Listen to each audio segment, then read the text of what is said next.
Welcome to this explainer. Okay, today we are diving into something that is, quite frankly, keeping a lot of infrastructure teams up at night. For years, right, we've thought about ransomware as this thing that targets our standard databases and app servers. But as AI has just exploded into production, attackers have had a massive realization. That is where the real value lives now. Ransomware is officially coming for your AI model data. So let's break down exactly what that actually means for your infrastructure. But before we get totally lost in the technical weeds here, I want you to ask yourself a completely honest question. If a targeted attack encrypted your model checkpoints, your training datasets, and your vector indexes today, like right now, could your organization survive it? Could you actually bring your intelligence layer back online? Or would you just be stuck restoring a totally empty shell of a server? Because let me tell you, the stakes literally couldn't be higher. So here is our roadmap for today. We're going to cover number 1, the AI ransomware threat. 2, why AI is just fundamentally different. 3, the full service chain. 4, testing for actual AI behavior. And finally, number 5, your new recovery plan. Let's get into it. All right, starting with section 1, the AI ransomware threat. We are calling this the Jade Puffer wake-up call. Look, we're not talking about some generic run-of-the-mill encryptor that accidentally stumbles onto a GPU server. No, we're talking about purpose-built AI model ransomware. This malware is written specifically to hunt down and lock up the very artifacts that make your AI smart in the first place. We're talking model weights, checkpoints, training datasets, vector indexes. Just restoring a base server OS? Yeah, that's not going to cut it anymore. If you lose these specific assets, you lose the entire brain of your application. To really understand this, let's look at a recently documented intrusion known as Jade Puffer. Guys, this wasn't just a quick smash and grab. It was incredibly methodical.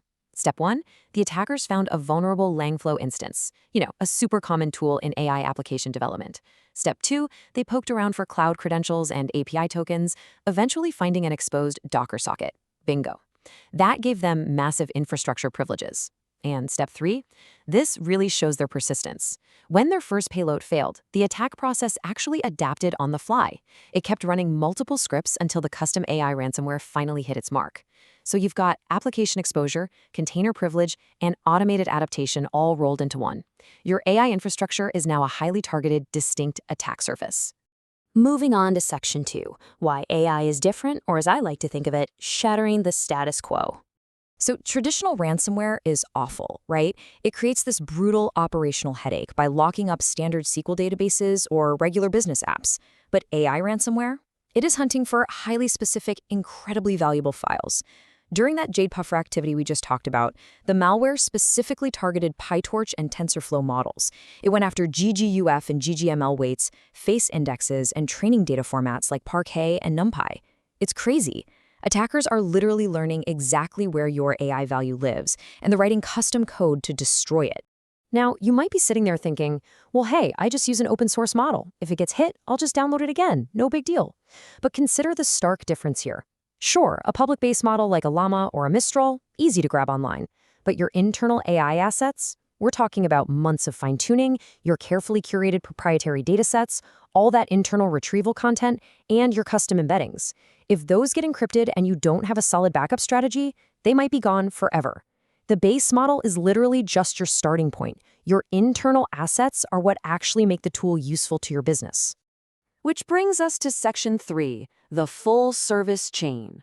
Let's talk about the domino effect. You see, AI isn't just a single application sitting on a single server. It's this complex, fragile chain of interdependent artifacts. To run a production AI service, you absolutely need model weights and fine-tuned checkpoints. You rely on training datasets. You need vector indexes for your retrieval augmented generation.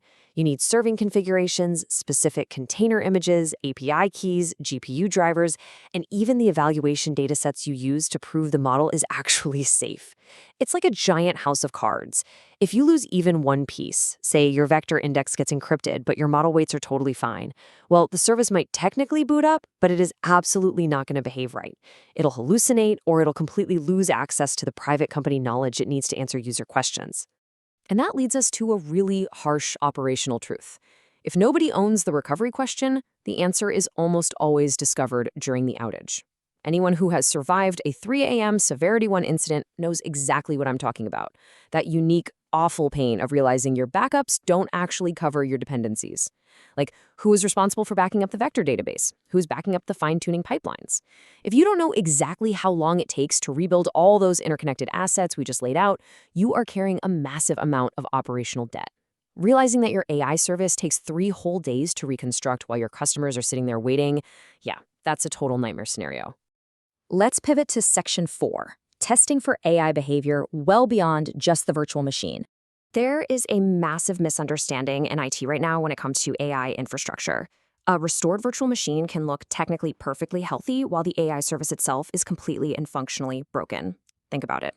Your standard IT monitoring might be telling you the server is up, the GPU is visible, storage is mounted, the API responds, green lights across the board.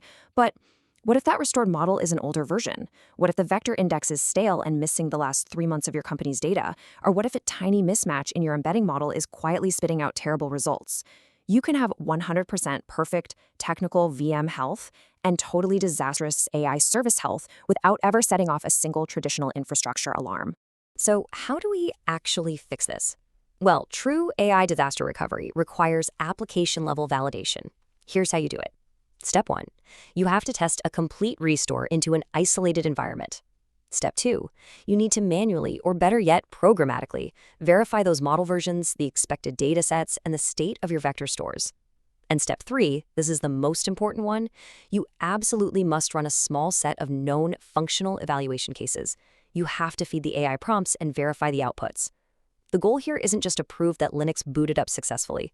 The goal is to prove that the recovered service actually behaves exactly like your intended production system. This is where IT operations and AI engineering absolutely have to join forces. All right, final section. Section 5, your new recovery plan. Let's secure the future. Okay, grab a pen because here are the immediate practical steps your infrastructure teams need to take right now to protect your AI control plane. First, map out your hard-to-recreate AI assets. You need to find out exactly where your training datasets and checkpoints actually live. Second, restrict your privileged container interfaces. Remember how Jade Puffer got in? Yeah, an exposed Docker socket. Patch those up. Third, implement immutable or tamper-resistant backups. Look, AI teams love to move fast, often building around high-privilege infrastructure. But if an attacker gets in, they can wipe everything. Immutable backups guarantee that a clean copy survives no matter what. Fourth, make sure you clearly separate your production identities from your backup identities. And finally, number 5, test one full restore path. Do it this week. Seriously. I want to leave you with a quote from the analysis that I think just perfectly sums up this massive shift in our industry. It goes like this. The question is no longer whether the model can run. It is whether the model can be rebuilt after someone deliberately tries to make that impossible. Wow. That right there, that is the brand new standard for AI operational resilience. So I'll leave you with this final thought today. If your vector databases, your checkpoints, and your custom weights were encrypted right this very second, how many days would it take until your AI is actually useful again? I highly encourage you to take this exact question back to your teams, demand real visibility across your entire AI service chain, and start building a recovery plan that actually matches the massive value of the intelligence you've created. Thank you so much for joining me on this explainer, and hey, stay secure out there.